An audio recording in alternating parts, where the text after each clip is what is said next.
বেড়াচাপা বাজার চত্বরকে আলোকিত করতে আজ থেকে 2 বছর আগে ঠিক দেগঙ্গা উৎসব বইমেলার প্রাক মুহূর্তে বেড়াচাপায় দেগঙ্গার বিধায়ক রহিমা মণ্ডলের উদ্যোগে বসানো হয়েছিল পথবাতি। একে একে সেই পথবাতি হঠাৎই জ্বলে ওঠায় পূর্ণিমা চাঁদের মতো আলোয় আলোকিত হয়েছিল বেড়াচাপা বাজার চত্বর। সেই সময় বেশ কিছু পথবাতি না জ্বললেও কিছুটা পথবাতির আলো স্বস্তি এনেছিল বেড়াচাপাবাসীর। তারপর একে একে সব নিভে যেতে চলেছে। এই নিভে যাওয়া আলো যেমন হাড়োয়া রোডে আর জ্বলে না আলো, বেড়াচাপা টাকি রোডে প্রগতি সংঘ এলাকায় জ্বলে না আলো, বেড়াচাপা চৌমাথায় সংলগ্ন এলাকায় জ্বলে না আলো, চৌমাথায় যে ট্রাফিক বুথ আছে তার উপরে যে মিনিম্যাক্স লাইট ছিল সেটাও উধাও হয়ে গেছে, যা ছবিতেই দেখা যাচ্ছে। এরপর হাড়োয়া রোড থেকে আরম্ভ করে টাকি রোড, পৃথিবী রোড একে একে সব আলো নিভে গেছে। কিন্তু কেন এমন হলো? বিধায়কের এত প্রকল্পের যে টাকা বরাদ্দ হয়েছিল সেই কোথায় গেল টাকা? কি হলো তা নিয়ে বিস্ফোরক মন্তব্য করলেন দেগঙ্গার বিধায়ক রহিমা মণ্ডল। কদমগাছি বাজারে একসঙ্গে আলো জ্বললো নভেম্বর মাস থেকে, যেটা চলছে আলোয় আলোকিত হলো একসঙ্গে একযোগে সোটার পথটাই আলোকিত। কিন্তু বেড়াচাপা অন্ধকার।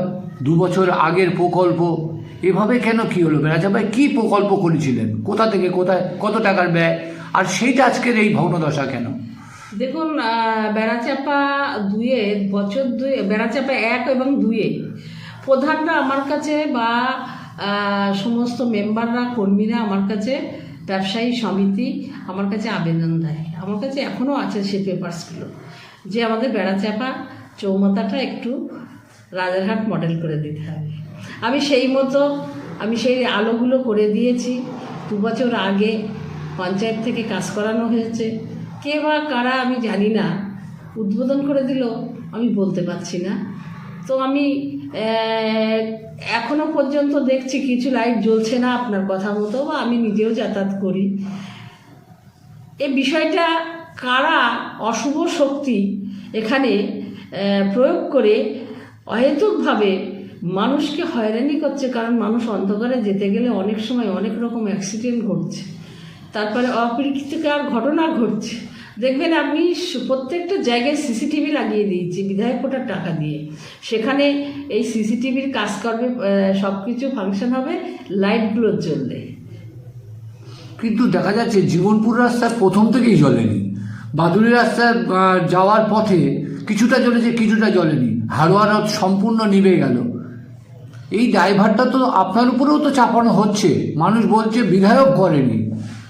দেখুন, লাইট ডিমান্ডটা আমাকে দিয়েছে, সিস্টেম অনুসারে কাজ হয়েছে। তারপরে দেখভাল পঞ্চায়েত সমিতি বা যারা আছেন কর্মকর্তা মেম্বাররা ওইখানকার, তারা যদি এই কাজগুলো না করে অহেতুক বিধায়কের দোষ চাপায়, এগুলো তো বিধায়কের দায়ভার নেই। আর আমি তাদেরকে অনুরোধ করব আপনার মাধ্যমে, মানুষের সঙ্গে পলিটিক্স না করে সাধারণ মানুষকে পরিষেবা দেওয়াই আমাদের কর্তব্য। তাই আমি বলবো, যে বা যারা গায়ের জোরে দাদাগিরি করে এই লাইটগুলো অফ রেখেছে, তারা সঠিক কাজ করুক, মানুষের কাজ করুক এই পরিষেবাগুলো দিয়ে।